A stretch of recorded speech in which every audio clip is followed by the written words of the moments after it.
ہاں ان سے ریکویسٹ کریں، التجائیں کریں کہ آپ اس موضوع پر کہیں، اس موضوع پر، لیکن بندشوں کے ساتھ۔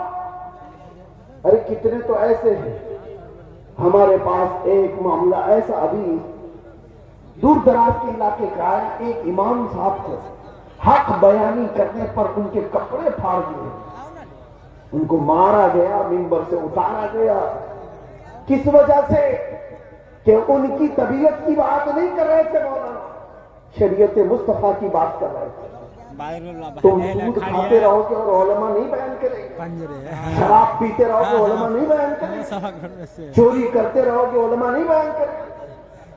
اگر تمہیں تمہاری برائیوں کے بارے میں بتانے سے برا لگتا ہے تو ڈاکٹر کے پاس بھی مت جانا، وہ تمہاری بیماریوں کو جب بتاتا ہے تو کیا تھپڑ لگاتے ہو؟ جب تمہیں وہ کہتا ہے کہ تمہیں بخار ہو گیا ہے، پیٹ میں السر ہو گیا ہے، تو کیا تھپڑ لگاؤ گے؟ گڑ گڑانے لگ جاؤ گے، ڈاکٹر صاحب علاج کر دو جلدی سے السر نکال دو۔ یہی کام جب علماء تمہارے ساتھ کرے، روحانی بیماریاں تمہیں لگی ہیں تو تمہارے دل میں رقت طاری ہو جانا چاہیے اور سوچنا چاہیے، آؤ ان کے پاس، کہو کہ ہمیں ان بیماریوں سے آزاد کراؤ، ان گناہوں سے، ان بیماریوں سے، ان بلاؤں سے ہمیں آزاد کراؤ۔ لیکن الٹا ہے، پیسوں کا زور ایسا کہ علماء کی داڑیاں کھینچ لی، ان کے جبے کھینچے لیے، ان کی عزتوں پر انگلیاں اٹھانے لگے۔ یہ مزاج بدلو میرے عزیزوں۔ اور آج جلسوں کے سلسلے میں ایک اور بات میں کہہ کے جا رہا ہوں، انتظامیہ جتنے جلسے کرتے ہیں، باہر سے آنے والے شاعر، باہر سے آنے والے مکھر، یہ سارے اپنی جگہ پر، تم اپنی مسجد کے امام کو اگر خوش نہیں رکھ سکتے تو ان جلسوں کو کیا حاصل ہے؟ ان جلسوں کا کیا حاصل ہے؟ لاکھوں روپے جمع کرتے ہو اور یہ سب پر خرچہ کرتے ہو، مسجد کا امام 5,000 کے لیے ترس جاتا ہے۔ محلے کے امام کو سمجھتے ہو کہ یہ تو گھر کی مرغی ہے، دال برابر، اس کو تو چلایا جا سکتا ہے، وہ تمہارے ساتھ سال کے پورے دن رہ رہا ہے، ہم تو آدھا گھنٹہ 1 گھنٹہ آ کر کے جا رہے ہیں۔ جو سال بھر تمہارے ساتھ خدمتیں کر رہا ہے اس کا دل زیادہ خوش رکھو۔ اگر وہ متحرک نہیں ہوتا تو تمہارے پاس دین کا مزاج آتا کہاں سے؟ تمہارے بچے قرآن پڑھتے کیسے؟ اگر وہ محنت نہ کرے تو الف سے با تک نہ آئے بچوں کو، تو پھر سب سے پہلا حق ہے اس کا۔ یہ مزاج بھی بہار ہو کہ کہیں پر بھی ہو، میں یہ دینا چاہتا ہوں، ہم نذرانے کے لیے نہیں آتے، ایک بات یاد رکھیں کان کھول کر کے، بہت سارے لوگوں نے بنا رکھا ہوگا، میں آج اعلان یہ کہتا ہوں، ہمارے نام پر کوئی دلالی نہ کرے، ہمارا کوئی ایجنٹ نہیں ہے جلسوں کے لیے۔ ہم تاریخ کے لیے بہت سارے لوگ فون کرتے ہیں، اور کتنی ہمارے پاس ایسی خبریں آئی کہ فلاں نے تاریخ دلانے کے نام پر 50,000 لے لیے، 1,00,000 لے لیے۔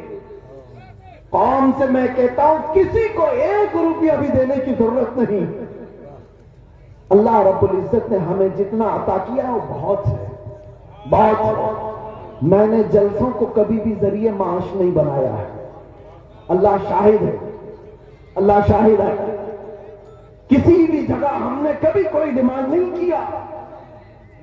ہاں خوشیوں کے ساتھ، محبتوں کے ساتھ لوگوں نے جو دیا رکھ لیا، الگ بات ہے۔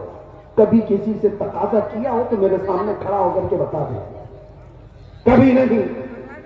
یہ بات اس لیے کر رہا ہوں کہ اللہ تبارک و تعالیٰ نے جو عطا کیا وہ بہت ہے۔ ہم اپنے پیسے سے سفر کا خرچہ بھی نکال سکتے ہیں اور آ کر کے بغیر کسی چیز کے جا بھی سکتے ہیں، ہمیں کسی چیز کے حاجت نہیں۔ لیکن آج سے میں کہتا ہوں مقامی علماء کو پہلے خوش رکھو، اگر وہ خوش رہے تو دین کا مزاج بنا رہے، اور اگر ان کو اس حالت میں رکھے ہو کہ ان کو دیکھو تو لگے کہ یتیم ہے، بے سہارا ہے، لاوارث ہے، کس نے ان کی حالت بنا رکھی ہے؟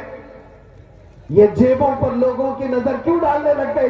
تم نے خوش نہیں رکھا، تنخواہوں میں کٹوتی ایسی کرتے چلے گئے کہ ان کو ایک ایک پائی کے لیے ترساتے رہ گئے۔ میں جانتا ہوں کئی امام ایسے ہیں جو مسجد کے دیے ہوئے چھوٹے سے گھر میں اپنی پوری زندگی گزار کر چلے گئے، مدرسے میں مختصر سی تنخواہ پر 40 سال پڑھاتے رہ گئے، یہ سارے خدمات ان کی اپنی جگہ پر۔ ہاں کچھ لوگ اگر بگڑے ہوئے ہوں تو علماء سو ہو سکتے ہیں، میں ان کی وکالت نہیں کر رہا ہوں، قوم کا مزاج بدلنے کی بات کر رہا ہوں۔ قوم کا ہمیں بلانے کی کوئی حاجت نہیں، ہم اپنی جگہ پر بیٹھے جہاں سے تقریر کریں گے پھیل جائے گی، آ جائے گی آپ تک۔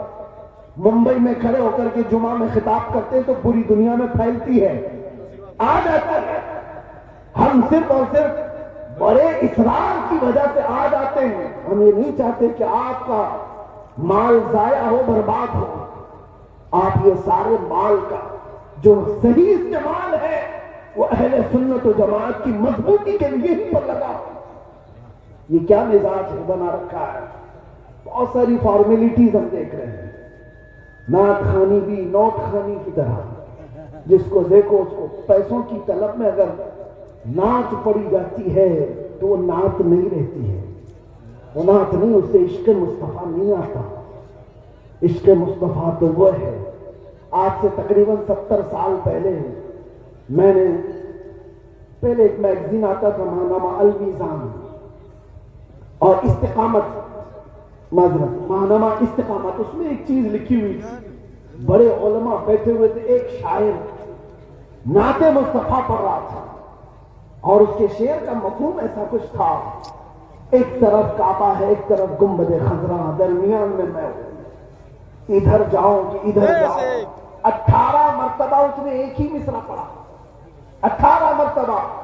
ہوتا ہے لوگ پک جاتے ہیں کہ شاعر لوگ کیا پڑھ رہے ہیں، لیکن وہ شاعر ایسا نہیں کہ جس شعر پہ پیسہ مل رہا ہے اس کو ریپیٹ کر رہا ہے، جس شعر پہ پیسہ ملے اس کو بار بار پڑھتے جاؤ، نہیں کوئی نہیں، وہ علماء کی محفل تھی، 18 بار جب پڑھا اس کے بعد غش کھا کر گر گیا۔ علماء اکرام بیٹھے ہوئے وہ اٹھانے کے لیے آئے تو دیکھا ان کی روح پرواز کر چکی تھی۔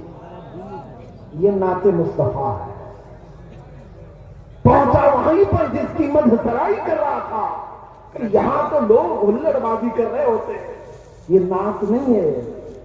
نعت خانی کو نعت خانی رکھو، نوٹ خانی مت بناؤ، تمہارے پیسے سنبھال رکھو۔